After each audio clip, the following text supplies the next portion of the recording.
موت سے پہلے فرشتے آ جاتے ہیں. چاہے تم اچھے آدمی ہو, بیٹھے ہوئے ہو, تم کو بھی اگر موت آنی ہے تو تم پہلے فرشتوں کو دیکھنے لگ جاؤ گے, لیکن بتا نہیں سکتے کسی کو. موت سے تھوڑی دیر پہلے فرشتے قریب آ جاتے ہیں. پہلے جماعت فرشتوں کی آتی ہے, پھر ملک الموت آتے ہیں.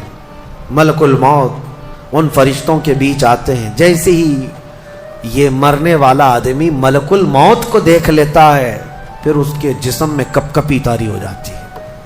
اور ایسی کپ کپی طاری ہوتی ہے کہ کبھی پیشاب نکل جاتا ہے, کبھی پخانہ نکل جاتا ہے. اکثر دیکھنا مرنے والوں کی نجاست نکل جاتی ہے.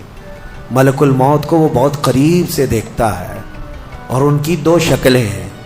ایک بہت بھیانک شکل ہے, اس کو دیکھنا ہی عذاب ہے, اور ایک بہت خوبصورت شکل ہے, ان کو دیکھنا ہی رحمت ہے. وہ نیک بندوں کی روح نکالنے کے لیے جب جاتے ہیں تو خوبصورت شکل میں جاتے ہیں, اور جب گنہگاروں کی روح نکالنے جاتے ہیں تو بھیانک شکل میں جاتے ہیں. اور ان کو دیکھتے ہی مرنے والے کا جسم پیلا پڑ جاتا ہے, پیشانی اکھڑ جاتی, آنکھیں پھٹی رہ جاتی, اور پھر خرخرا آنے لگ جاتا ہے, یعنی خرخر کی آواز تیز ہو جاتی ہے. وہ بولنا چاہتا ہے اپنے پاس والوں کو, لیکن بول نہیں سکتا, بند ہو جاتا ہے. یہ وہ وقت ہے جب اس کے توبہ کا دروازہ بھی بند ہو جاتا ہے. اب اگر فرشتوں کو دیکھ کر کوئی توبہ بھی کر لیا, ایمان لایا, تو اس کا ایمان قبول نہیں. اس وقت سے پہلے پہلے تک جو بھی ایمان لایا یا توبہ کیا, اس کی توبہ قبول ہے.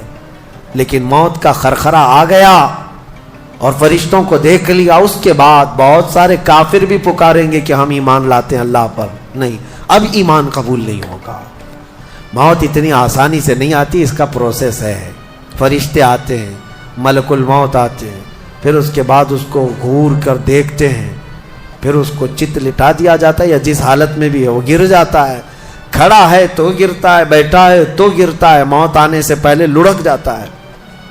یہ ضروری بھی نہیں ہے کہ آج میں اپنے آپ کو سنبھال کر بیٹھا ہوں, اگر میری موت آنی ہے اسی کرسی سے گر جاؤں, اسی جگہ سے ہم گر جائیں.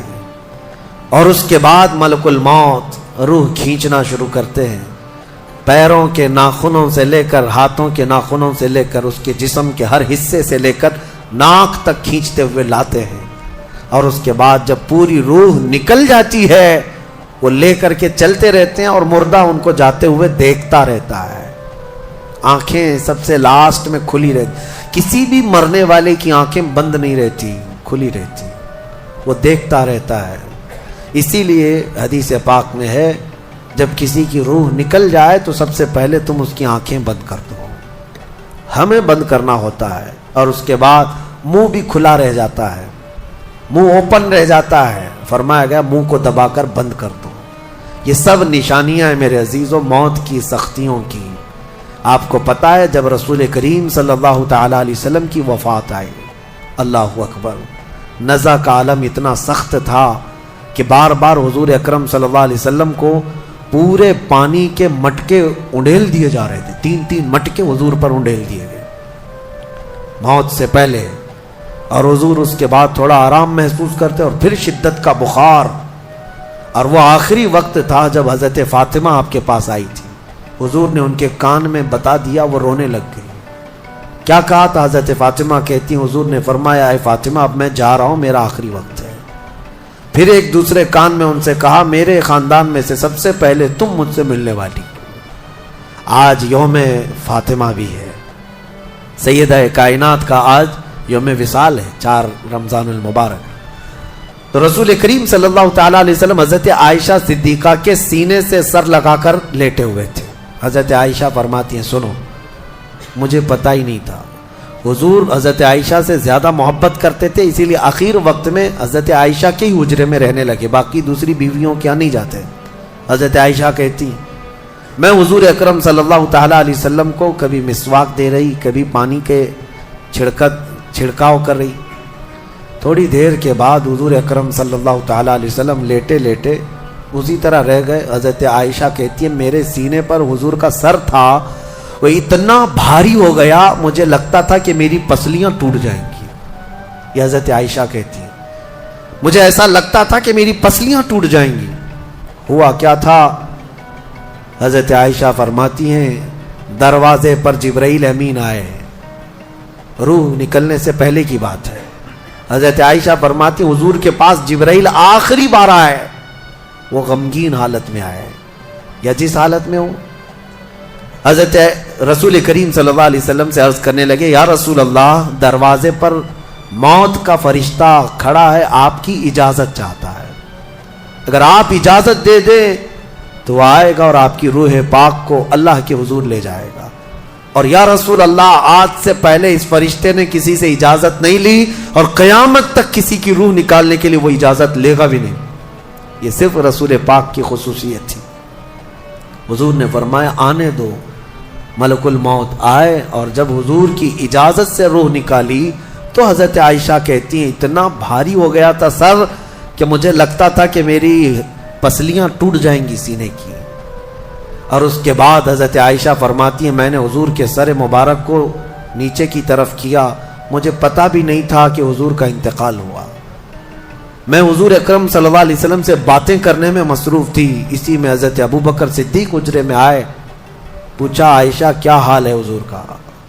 حضور اکرم صلی اللہ علیہ وسلم کو دیکھا حضرت ابو بکر نے اور پیشانی مبارکہ پر ہاتھ رکھا تو وہ بہت ٹھنڈی تھی، ماتھے کو بوسہ دیا اور ایک آہ بھری اور ایک جملہ کہا تھا یا رسول اللہ، ایک بار موت آنی تھی وہ آپ پر آ گئی، اب موت کی سختی اللہ دوبارہ کبھی آپ کو نہیں عطا کرے گا۔ موت کی سختی کیونکہ حضور کو انہوں نے دیکھا تھا، کئی دنوں سے تکلیف تھی، 13 دن تک حضور پاک صلی اللہ علیہ وسلم کو تکلیف تھی، 13 دن تک۔ حضرت ابو بکر کہتے ہیں یا رسول اللہ، اب موت کی سختی دوبارہ کبھی نہیں آئے گی، جو اللہ کا وعدہ تھا وہ پورا ہو گیا۔ پورا کھل کر کے رو بھی نہیں پا رہے تھے ابو بکر صدیق اور اپنے اندر دبا بھی نہیں پا رہے تھے۔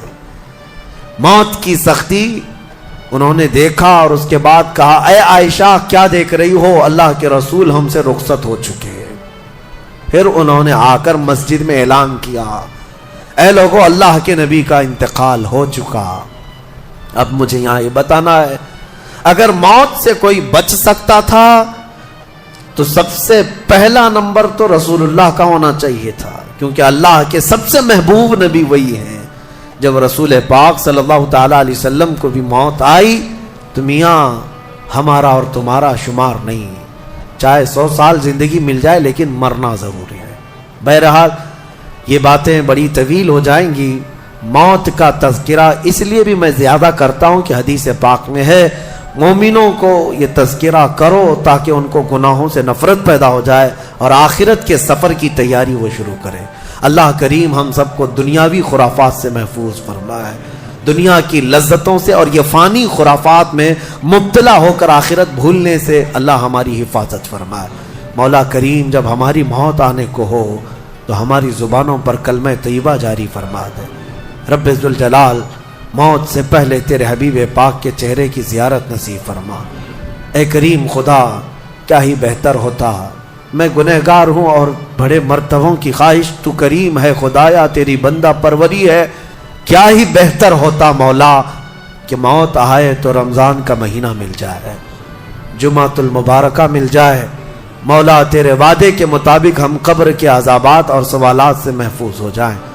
اے اللہ، آج کی اس تفسیر پاک میں تیری جلال و جبروت اور تیری عزت کا وسیلہ لیتے عرض کرتا ہوں، ہم میں سے جو رخصت ہو چکے ہیں، ہمارے آبا و اجداد، ہمارے باپ، ہماری مائیں، ہمارے رشتہ دار جو قبروں میں برسوں سے اب آرام کر رہے ہیں، اے اللہ تو اس رمضان کے صدقے ان کی مغفرت فرما دے۔ اے کریم خدا، ہمارے گھروں میں عید آ جاتی ہے، رمضان کے آتے ہی دسترخوان بھر جاتے ہیں، ہمارے گھروں میں خوشیاں دوبالا ہو جاتی ہیں، ہمیں نہیں معلوم قبروں والوں کے ساتھ کیا ہوتا ہے، ہمیں پتہ نہیں قبرستان میں ان کے ساتھ کس طرح کی راتیں ہیں اور کس طرح کے دن ہیں۔